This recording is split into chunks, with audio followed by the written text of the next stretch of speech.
Good afternoon, everyone, and welcome to this information session for subs in schools. It's wonderful to have you here with us this afternoon to talk through this incredible program that is delivered and supported through the AMC and the University of Tasmania with REA as well. So I'd like to start with an acknowledgement to the traditional owners, the Palawa people and custodians of the land upon which we meet, and pay respects to our elders past, present and emerging. My name is Georgia Sutton. I'm the Manager for Educational Outreach for the University of Tasmania. What this means is that I work in the schools engagement team, and we work very closely with our academics to provide engaging learning experiences designed to build curiosity and confidence and inspire and inform students about their possible pathways and opportunities. This session has been organised for you as teachers interested in learning more about the Subs in Schools program and the support available from the Australian Maritime College. Just a few housekeeping notes before we start. Your microphone, camera, chat function and raised hand function have all been disabled for this webinar. This helps with the flow for our speakers, but we do really strongly encourage you to ask questions along the way. If you would like to ask a question at any stage, just jump into the Q&A function at the bottom of your screen and type them in. Excuse me. You can ask questions anonymously, and we will direct those questions at the end of each speaker to the relevant person who can provide the best answer for your inquiry. This lecture is being recorded so that we can use it as a resource in an ongoing manner, and you can certainly will be able to access that recording to come back to at any time. Now, I'd like to introduce our speakers for this afternoon. We have Deborah Maloney, who's worked for the Re-Engineering Australia Foundation for 14 years. She's the Education Program's National Coordinator and is responsible for managing the state and national competitions for both the F1 in Schools and the Subs in Schools programs. And Deb is joined by her colleague Brett Seisland, the National Support Manager for REA. We also have Peter King. Peter is the Automated Underwater Vehicle Facility Manager at the Australian Maritime College. Peter's a computer engineer with experience in the ocean technology sector. He's currently working with autonomous underwater vehicles with an interest in underwater acoustics, ocean mapping and charting. We're very lucky to also have Mark Gleeson, the Assistant Principal at Launceston College. Mark has been the lead teacher for the Launceston College team in the most recent Subs in Schools, supporting the team Praestantia. We have Jacob Leslie, a Year 12 student from Launceston College. Jacob was an active participant in the Subs in Schools program in 2021 and took on the marketing manager role for the Praestantia team. He led the community stakeholder engagement, including communications, graphics, and reaching out to businesses for sponsorship and mentoring.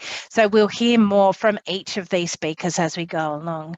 To start, I'd very much like to welcome Deborah to presenting for Re-Engineering Australia. Thanks, Georgia. Hi, everyone. I've been introduced and so has Brett. Brett won't be presenting, but he is here to answer questions that may be posed to him. Brett's role is National Support Manager, and he's responsible for, in terms of Subs in Schools, he's responsible for designing the kits, helping with the technical regulations for Subs in Schools, and also for supporting teachers and students when it comes to technical questions about Subs in Schools. Whereas I'm more focused on the competition regulations and managing those competitions. I also note that we have Joe McAuliffe. So Joe McAuliffe is with us as an attendee. He's our Victoria manager. So if there's anyone from Victoria here, I can put you in contact with Joe. Hi, Joe. We also have Associate Professor Warren Smith from the University of New South Wales, ADFA. And Warren is basically our go-to person at for the ACT. He's been instrumental in getting the Subs in Schools program up and running. Yeah, and he's our chair of judges for a lot of our competitions and basically has the final say on regulations. So with that said, let's just talk about Subs in Schools. So Subs in Schools is a series of stepping stones, starting from the mini ROV level 1 and moving through to the full submarine, which is level 4. And through each of the levels, it becomes increasingly more complex. Next slide. Okay, so I'm not sure why it says 5 program levels there. Oh yeah, there is 5 program levels because the ROV, large ROV, is separated into development and professional. So level 1 mini ROV, this comes in a kit form and it's really just an introduction to STEM. So it's delivered to probably years 5, 6, 7 and 8.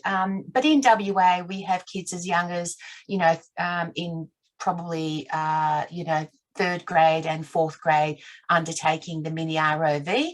WA state is the only state where this competition is actually run as a state final. In all other states, it's just you can run it as an internal competition. The reason why it's an external competition in WA is because the Marine Industries School Pathways program over there supports that program to a state final, whereas REA doesn't have the resources to be able to do that. So level 2 development class ROV, again, it also comes in a kit for students basically from year 5, 6 right through to year 9. And there is a larger component of design and construction, but there are some limitations with this competition. So not competition, but class. Yeah, and then next slide, we move to the level 2B, which is the professional class ROV. There's a few more, there's less limitations or restrictions in this. So for example, I think Brett will correct me if I'm wrong, but in the development class, you work with 3 motors, I think. And there's a standard controller, but with the professional class, you can work with 4 motors and there's an upgraded controller. Level 3 spatial design is generally it's for schools who don't have a technology workshop or prefer to do the project without having to actually make something. But it still requires the use of CAD.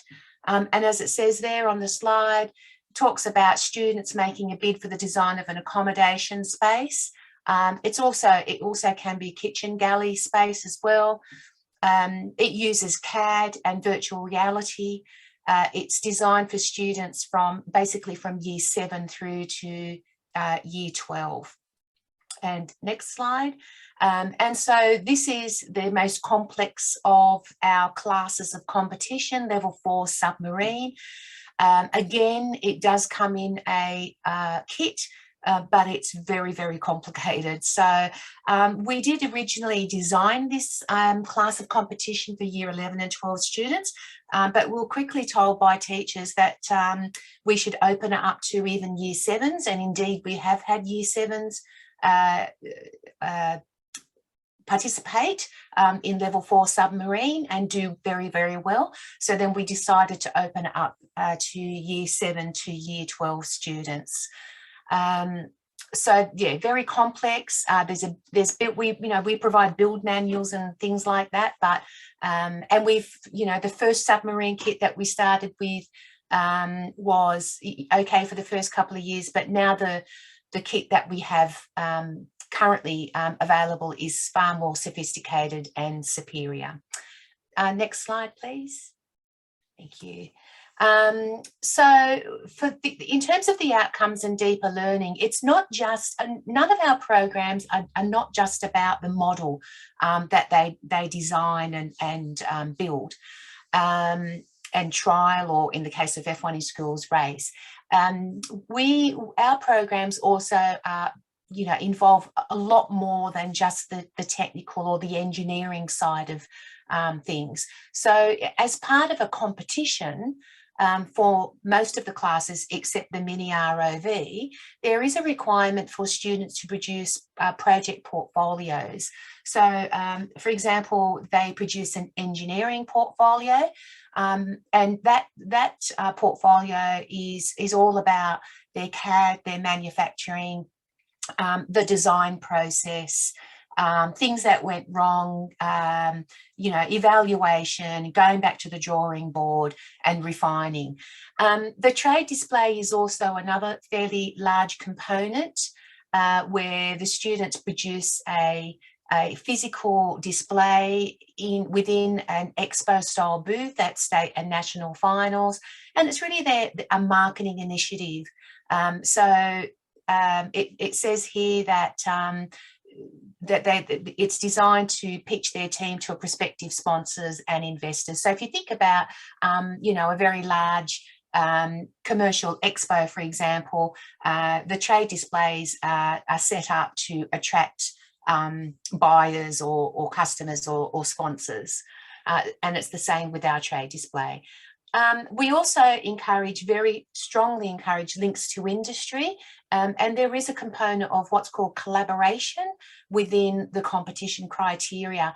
And we're just so thankful that we have a very close partnership with the AMC and with others, for example, the UNSW ADFA in the ACT, who promote our program and who also provide mentoring to teams that are doing competition. And in terms of the AMC, they're going to talk in a moment, but it's not just for teams that are participating in Tasmania. They support and mentor teams throughout Australia. Next slide, please. So you can, before I just move into this slide, I just want to let teachers know that our programs can be easily mapped to state or national curriculum. We do have some mapping in place against the national curriculum that is happening for F1 in Schools. And once that's in place, we start with subs in schools. But on our website, if you go to About page, you can see that there's some mapping there against the Australian national curriculum. And in this particular slide, you're looking at all the complex processes that are required, and for example, manufacture, project management, design, collaboration, marketing, and then that's split down into or broken down into other areas. So they are quite complex projects, but they do create in students, confidence, amongst other things. They, the ability to overcome problems, resilience, etc. So the students do get a lot out of the program. They put a lot into it, and I'm sure that Jacob is going to be talking about that when it's his turn to present. Next slide. So in terms of how it fits into the classroom, it can be run as part, it can be integrated into the curriculum or as part of a STEM program. I'm just talking for New South Wales at the moment, but a lot of our programs are integrated into, for example, industrial technology, engineering, standalone STEM programs or subjects, design and technology. But in Victoria, for example, there are teachers in Victoria, maths teachers and science teachers that run our program. So it's a matter of working out where it fits better in your program if you want to integrate it. The alternative is to run it as an extracurricular program, which can be linked to classroom work. And I know that with, for example, F1 in Schools, and I'm sure it's the same with subs in schools, sometimes part of it is run as integrated into the program, into curriculum, and then the competition component can can be run as extracurricular. So it's a mix of both. Next slide, please. The supporting documentation is all available on our website. So if you go to rea.org.au, and then up the top in the blue ribbon, it says REA Learning Space. That's where all our resources for all our programs sit. Specifically for subs in schools, we have a student textbook there. So that's really good for mini ROV and large ROV. It's good for all the programs. The teacher reference book is a really in-depth program, in-depth textbook, and we recommend that you buy that as well. We also have a program management guide, we have a getting started guide, and our rules and regulations, which are not in this slide, but they're also available from the learning space. Next slide, please. Participation costs. So the actual registration of a school is free.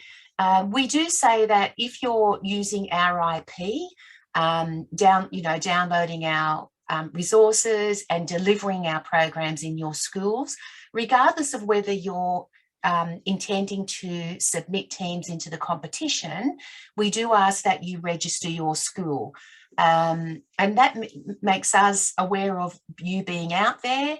We can still support you along the way, even if you don't want to register schools into the competition.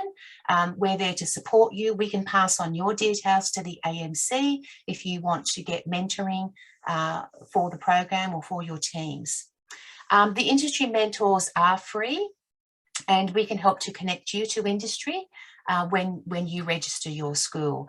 In terms of the actual costs involved in the program, the kits, mini ROV, the development ROV and the submarine, all the prices are there, the textbooks. In terms of the competition, right now we don't run regional finals in subs in schools. We do with F1 in schools, but as the program gains in popularity, we do foresee that we may need to run regional finals, and they would be free. But once a team gets to a state final, there is a fee of $475, and then the national final is $975. Now, the world final does not relate to subs in schools. We haven't taken that internationally yet, but we do plan to. That cost there is associated with the F1 in schools world finalists, and we have a world final happening next month, and that's the cost that is raised by or charged by the world final organisers, not REA. The comment about can be funded by industry or government refers to the fact that the teams themselves are responsible for raising their own sponsorship to cover the cost of the program. And there is or used to be a science engagement government funding. We are actually dealing with the new minister responsible for that with the change of federal government. And I know that my boss, Michael, is trying to speak with him. I think it's Ed Husick. And we're trying to find out whether that funding is going to be ongoing. But it is a really good source of funding for to help you with your state and national final costs. And when we are aware of it becoming available again, we always let the schools know who have bothered to register with us so that they can apply for that funding. Next slide, please. So I guess it's, do you have any questions of me? That's me for the moment. So if you have any questions, I'd be happy to take them now. Thanks very much, Deborah. And if you don't have questions now, but something occurs to you for a question for Deborah as we go along, then please add it into the Q&A. Our next speaker is Peter King from the Australian Maritime College, our Automated Underwater Vehicle Facility Manager. Peter, welcome. Cheers, thank you. Hello, everybody. So I'm Peter King. I manage the Autonomous Maritime Systems Laboratory here at AMC in Launceston, Tasmania. We're part of the University of Tasmania. We've been involved now at subs and schools for the past, since I guess beginning, but we probably more involved last year than we have been in a while. So we got involved with some of the local teams here within Tasmania, do some mentoring and support. But certainly, as we mentioned, we're hoping to expand that nationwide as needed. Can I get next slide? Thank you. So just about us and what we can actually offer. Primarily, I guess we are a group of people who work full-time in the area of underwater robotics, underwater electronics, underwater vehicles. So within our group, we have a growing team of engineers and operators with a vast swath of experience with putting electronics in the water and operating and building vehicles, anywhere from large 8-meter long gigantic submarines that operate in Antarctic down to very small surface craft that we use for training and lake testing. Primarily what we did, I guess, in this past year was provide mentoring to a number of schools. So essentially, as they progressed through their projects, they approached us to sort of have a look at what they were doing, to sort of provide a bit of review and sort of critique on their design decisions and how things are progressing. Also helping them with any issues they might be having. As we kind of go through, we started to notice that most teams tend to fight the same problems. So we were hopefully able to provide some sort of suggestions on how they might progress or get through some of their hurdles. We can also provide technical support. So we have a pretty broad stable here of people with experience in buoyancy, ballasting, electronics, programming, and whatnot, and even broader scope through the AMC with our marketing and business departments that can also help with some of the marketing and presentation aspects and interaction with industry and finding partners and collaborators. I think moving into this year, what we're hoping to do is maybe offer some more structured workshops and tutorials, likely early on in the program. And this can be geared at either the teaching staff who are leading these teams to help sort of buffer some of their knowledge and experience with working specifically with underwater vehicles, but also towards the teams. So we're happy to generate some workshops and tutorials, primarily based on what we've seen in the past years. What seems to be the common shortcomings with a lot of the teams. Next slide. This may be a bit more specific to Tasmania, but one of the things we also did was we were able to provide access to our facilities. Not every school has a pool, so we sometimes just having an area where you can put your vehicle in the water for some testing is quite valuable. And we also offered up some of our 3D printing services as well. But happy to take any questions at the end of the presentations. But yeah, we're hoping to be more involved each year, specifically with just providing kind of guidance and technical support and mentoring as much as we can. Fantastic. Thank you so much, Peter. Now we're going to hear from Mark Gleeson and Jacob Leslie from the Launceston College team. Welcome, Mark and Jacob. Thank you, Georgia. Hello. I'm going to share our screen, if that's okay, just for our presentation that we've got. So effectively, some of the things that Deb and Peter have both spoken about are directly relevant to some of the things that we're going to talk about this afternoon, and probably some of the things that schools want to hear about in terms of the practicalities, I guess, of competing. Can people see that presentation yet, guys? Yep, getting some thumbs up, so that's great. So just a very quick snapshot of Launceston College. So we've been very fortunate to have a STEM teaching space here for the past 5 or 6 years. And in the past, we've had F1 students come through from some of our feeder high schools. And in 2017, we had a group go through to the world final and work with REA and all of the, I guess, pre-learned a little bit about REA and how that organisation can support in that STEM space. And it was a really great experience, and the opportunity presented itself last year through Jacob and a group of his colleagues in our Engineering Design 2 class, who decided for their project that they wanted to do some work with the Subs in Schools program. So fortunately, through that engineering design class, they were able to do this through the curriculum, and it wasn't an add-on, so we weren't doing it as an extracurricular activity necessarily or an after-school program. They actually had time during their regular timetable classes to work on this at the end of the year last year. And so that was year 11.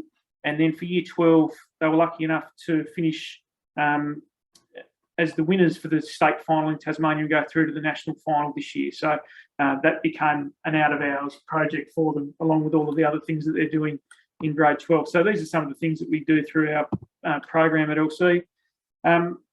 We had two teams, so we had Mako as well as Praestantia, and Praestantia were our team who went through and did really well, and we actually brought one of the members of Mako into Praestantia for the national final this year. And this is their website. Jacob's been responsible for all of the enterprise aspects and marketing work and all of those other rich learning opportunities that come through the Subs in Schools program. So as Deb spoke about earlier, it's not just about the CAD, CAM aspect of the engineering work, it's also all of that other interdisciplinary work that sits within this as a project that makes it such a rich learning experience. And I'm going to let Jacob talk about the next 4 points from a student perspective. So I guess it's going to cover a lot of the work I did within the team. So as Deb mentioned before, the project elements are like the portfolios, your trade display, team identity, and your marketing, which comes under the enterprise and engineering categories. So I'll just start with the engineering first. So within our team, it was important to assign a couple of members to work directly with the submarine and its operations. This sometimes proved as a big challenge for us. When it came to time managing as well, it's important to have good time management skills, understand the importance of like risk management and whatnot. And obviously like the skills we've learned from this competition has been very valuable, and we're glad that we've decided to do it since we can apply it to future career pathways. Let's go to the next slide.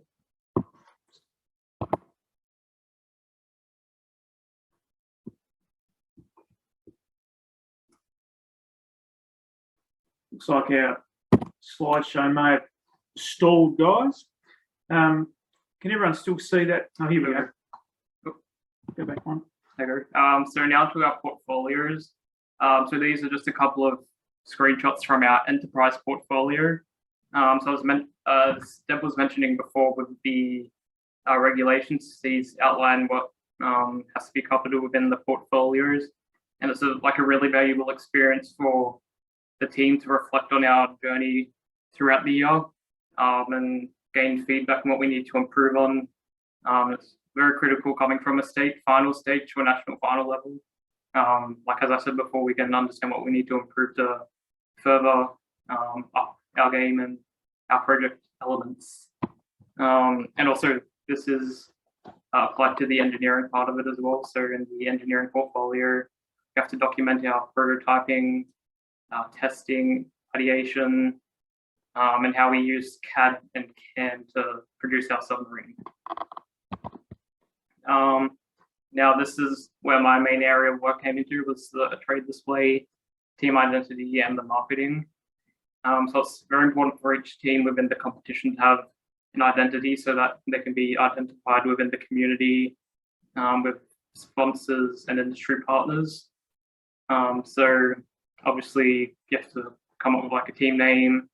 Some teams decide to come up with a slogan, values, or like a team mission that your team can work towards.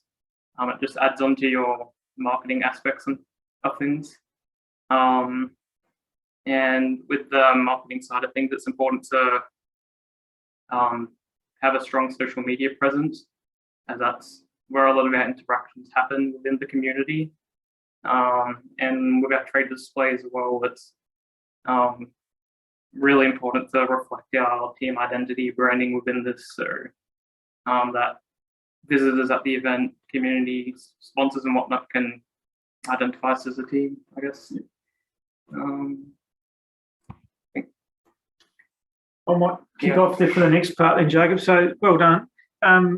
So as you can see, it's not just an engineering project really. So in terms of the things, the management aspects, I suppose, from a school perspective, for time, I think we would find, in reflection, that it was probably easier in 2021 when they were in year 11 because it was part of a subject that they were doing, whereas in 2022 there was a lot of out-of-hours work that needed to go into the project. So if you're thinking about it from a practicality point of view, if you can run it within the timetable, that's probably best. In terms of money, getting sponsorship is really key. The guys did a fantastic job securing local businesses who were involved in the technology, communications areas. The AMC were fantastic. We had a school budget that we used to support the work to a degree in terms of buying the kit originally, but all of the other money that came into the project came through the hard work of the team going out and securing that through their own personal networks and through the school network. In terms of expertise too, if you're thinking about stepping into this space, you might be a little bit nervous about maybe not knowing a lot about STEM yourself as a support teacher, but certainly within the network that we have through REA, industry mentors, people like the AMC, you can cobble that sort of expertise together as you go through the resources that are there. But also, you know, fortunately for me, these guys are very self-directed and self-motivated, and they're also, you know, quite high-achieving students in their own right. So they were quite able to just launch into the work themselves and seek advice where they needed to. But I think that's probably enough from us. Yep. Thanks so much, Mark and Jacob. It's just amazing to see the work that you guys have put into this and what you've achieved. So thank you very much for sharing that with us. Visitors, if any of you have any questions, please jump into the Q&A. We have gone over time. My apologies for that. But if you do have any burning questions, please drop them in the Q&A now. Hopefully we can hang on for a couple of more minutes. So if you, and I'd like you to join me in thanking all our speakers and panelists today. If you are interested in registering your school to participate in the 2022 Subs in Schools program, please visit the Re-Engineering Australia Foundation, their website at rea.org.au. Team registrations close on the 30th of June. So if you know, please reach out with any questions to REA in that before that date. Also, to access mentoring support from AMC, jump on to our email address, which is tas.future.students@utas.edu.au, and we will connect you with Peter and his team and arrange that mentoring support. All of the slides and these contacts will be shared by email to everyone who've joined us today. The session has been recorded, so that gives us an opportunity to circulate, and you can come back to this recording. I think there may be a question in the chat from Tim Wilson. So roughly how much time expected per week for the development ROV or the level 3? Can any of our panelists jump in and give us an idea of that? Deb? I'm not a teacher, so I don't know.